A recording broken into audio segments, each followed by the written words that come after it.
Alhamdulillah sahabat keluarga muslim dimanapun Anda berada yang masih menyaksikan program Mengenal Lebih Dekat bersama tentunya dengan Pak Bambang Winarno yang tadi sudah mengenai bis beliau, Masya Allah ya, ada herbal, ada juga bakso tengkeng dan juga ada wisata berkuda Jonsto di Yogyakarta. Jadi yang warga dari Sabang sampai Merauke mampir ya Pak di Yogyakarta, di mana tempatnya Pak?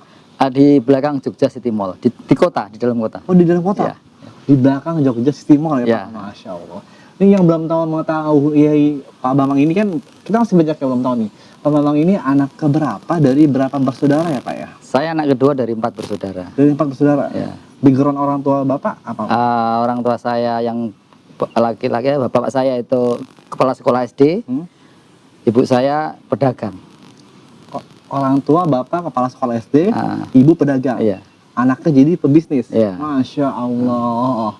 Dan saya ngikuti jejak ya Pak Bambang sebentar lagi nih. Amin. Oke Pak Bambang ya.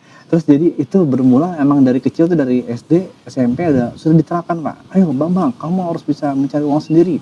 Harus bisa, jangan mau bekerja sama orang lain. Harus bisa menciptakan lapangan kerja sendiri. Apa seperti itu pola pendidikan orang tua dari Pak Bambang? Sebenarnya nggak secara langsung seperti itu, karena memang bapak saya itu backgroundnya guru, jadi pola pikirnya juga bagaimana anak menjadi pegawai jadi guru. Tetapi ibu saya karena pedagang, saya sejak kecil dari 4 bersaudara itu yang sering bantu ibu saya ngurus dagangan, yang sering bantu kulakan, ngitung itu saya sejak kecil itu. Emang hobi? Iya, ngitung-ngitung itu. Walaupun nilai dagangannya nggak besar, tapi memang bagi saya itu sangat menjadi ya belajar lah. Masya Allah ya. Kecil. Jadi dari kecil sudah belajar menghitung-hitung ya. Dan itu sudah diterapkan itu dari SD Pak? Iya dari SD. SD itu kalau boleh tahu di mana Pak? Di Jogja juga? Di Wonogiri, saya asli Wonogiri. SMP? SMP Wonogiri, SMA di Jogja. SMA di Jogja? Ya. Masya Allah. Akhirnya dari SMA memutuskan untuk belajar berbisnis?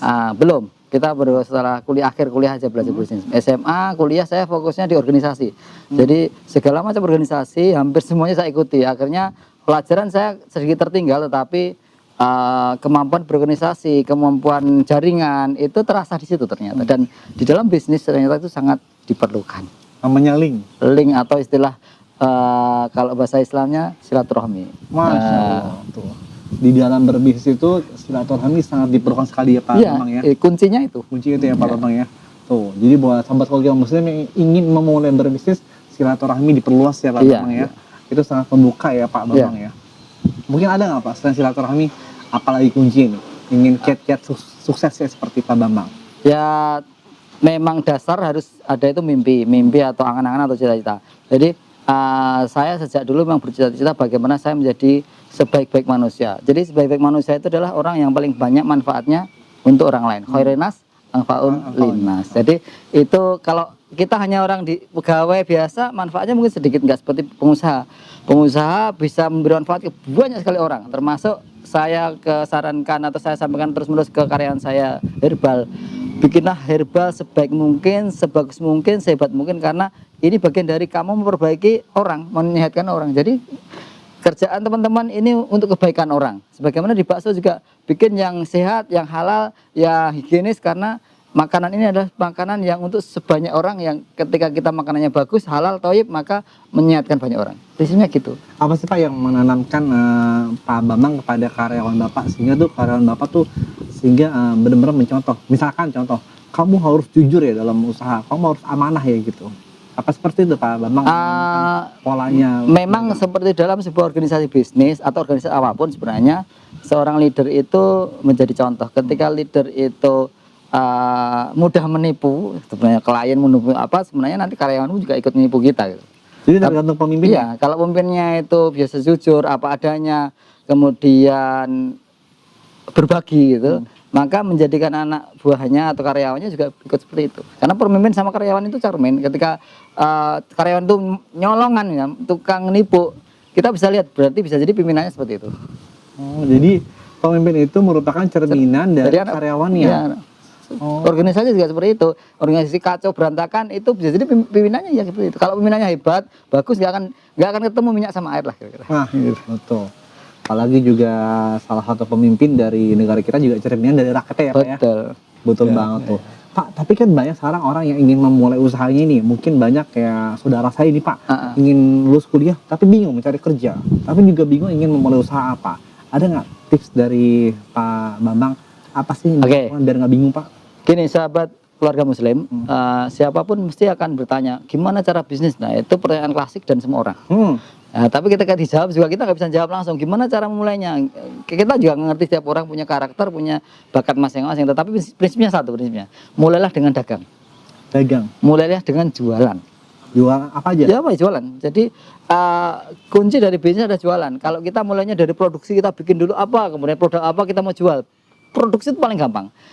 Jualnya yang paling sulit. Makanya negara kita itu adalah negara yang sulit jualan. Makanya kalau kita didik bagaimana masyarakat itu pinter jualan, kita udah ahlinya jualan, maka kita cari produk gampang.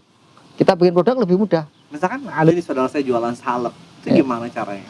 Misalkan salep yang bisa menyembuhkan kulit. Nah, itu gimana kan? Misalkan bingung juga Pak, kan nggak semua segmentasi pasar suka dengan salep. Nah, sederhananya gini, kita jualan apa? Jualanlah yang mana dibutuhkan orang. Jadi yang paling banyak dibutuhkan.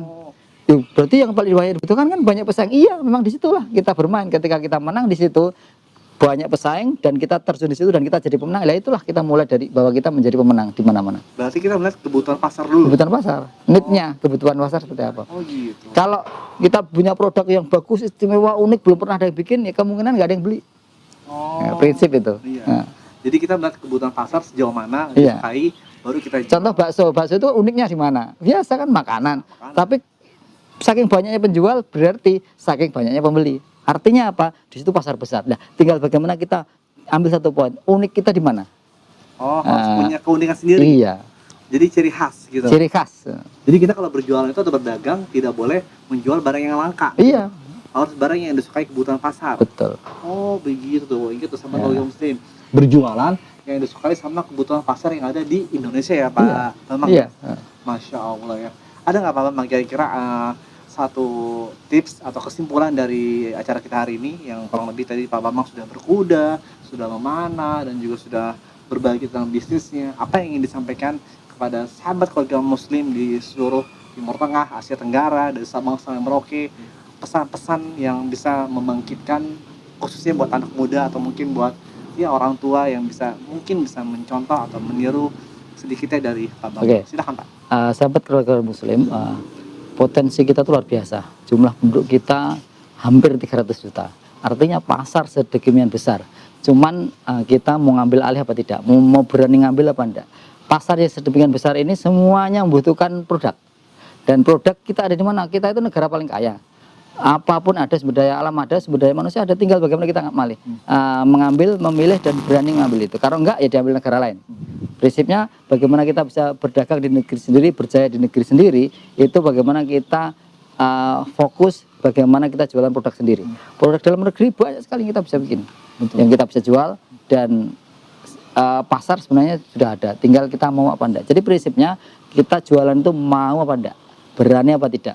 Prinsipnya itu. Kalau teman-teman tidak berani jualan, tidak memulai, maka nggak akan jadi. Jadi prinsip utama adalah memulai. Memulai itu kayak gitu. Kita ngelangkah satu langkah, habis itu langkah dua. Nah, kayak kita naik sepeda, kita langkah pertama, ketika udah kita bisa bersepeda, kita mau gaya apapun bisa kan? Bisa. Bisnis juga seperti itu. Kalau kita belum mulai, mau gaya apapun ya hancur terus. Tapi kalau udah mulai dan jalan, mau bisnis apapun, insya Allah bisa. Walaupun itu gagal, hajar terus. Gagal itu bagian dari mengisi kurikulum vitae. Gagal itu merupakan mengisi dari kalau kita belum punya kegagalan, berarti belum penuh kurikulum vitae kita yang akan bisa berhasil. Berarti Pak Bambang juga sudah pernah gagal juga dong? Oh, banyak banget Mas. Itulah seru sekali ya. Jadi Pak Bambang itu jangan takut gagal, juga harus itu ingat kuncinya. Kegagalan itu merupakan mengisi dari kurikulum vitae. Ya, jadi belajar dari kegagalan itulah maka menjadi kita bisa belajar. Kalau kita nggak pernah gagal, nggak pernah belajar. Tetapi lebih mudah memang kita hati-hati dengan belajar sama orang-orang yang sukses, yang sudah mengalami kegagalan. Orang yang sukses mengalami kegagalan itu kan bisa ngarahkan, Mas, Mbak, jangan seperti itu. Saya dulu kayak gitu gagal loh. Artinya kita harus punya semacam guru atau sahabat kita yang sudah lebih ahli, kita harus belajar, jangan Jadi sungkan. kita punya mentor. Iya, ya, saya pun sampai sekarang masih punya mentor, masih punya konsultan. Oh, Masya Allah. Iya. Ada nggak Pak buat anak muda nih, mungkin yang buat mahasiswa yang baru lulus kuliah, Ah. mungkin sekarang udah banyak sarjana Pak, tapi mereka bingung untuk mencari kerja tuh gimana, atau ingin saya kerja di mana? Mungkin Ya. contoh sarjana ekonomi, oh udah banyak kan dari kacang goreng Pak di Indonesia Pak. Mungkin apa nih tipsnya buat para anak muda biar jangan bingung lah. Ayolah kita sama-sama membuka lapangan pekerjaan sendiri seperti tadi kata Pak Bambang. Iya. Ayo lo tuh berani dagang gitu ya. Ya. Gitu. Pasar online, offline banyak, dan online semakin membesar. Kalau kita tidak ikut terjun di situ, maka rugilah kita. Artinya bagaimana kita melihat pasar, kita bisa lihat di Google Trend, misalkan trennya apa sih, kita lihat di Google itu, misalkan kalau kita mencari mana yang paling rame, kemudian di marketplace juga banyak, itu kita bisa mengamati mana yang laku, mana yang dibutuhkan orang, ya kita nyari produk. Sebenarnya banyak sekali produsen yang tidak bisa menjual, sementara banyak sekali orang yang siap menjual. Ketika diketemukan antara produsen dan penjual, maka hebat insya Allah. Masya Allah. Jadi banyak sekali ya kita punya teman-teman produsen yang nggak bisa pinter jualan, tetapi pinter produksi. Betul. Tapi ada yang pinter jualan atau baru mulai jualan bingung, ya carilah produsen-produsen yang sudah punya produk yang sudah teruji, ya sudah ada izinnya, misalkan kalau herbal misalkan. Jadi sama-sama saling bersinergi ya, Iya, Pak Bambang ya. iya. Tuh, seru sekali ya buat sahabat keluarga Muslim. Nggak berasa nih waktu juga yang misalkan perjumpaan kita dengan Pak Bambang Winarno. Beliau sangat bisa memberikan inspirasi sekali buat kita semua. Semoga kita bisa mengambil ibroh atau manfaat dari sosok Bambang Winarno ini yang bisa kita aplikasikan dalam kehidupan sehari-hari. Nggak berasa juga di Pak Bambang sudah sampai di penghujung acara kita hari ini. Akhir kata saya Adit Okto dan Pak Bambang Winarno mengucapkan terima kasih atas perhatian Anda. Subhanakallahumma bihamdik asyhadu alla ilaha illa anta astaghfiruka wa atubu ilaik. Assalamualaikum warahmatullahi wabarakatuh. Masya Allah. Ini keren banget nih, motivasi buat anak muda dapat, orang tua dapat. Iya. Jadi saya juga saat ini saya jual ini Pak ayam geprek saus keju. Ini kantin UI di kampus. Makanya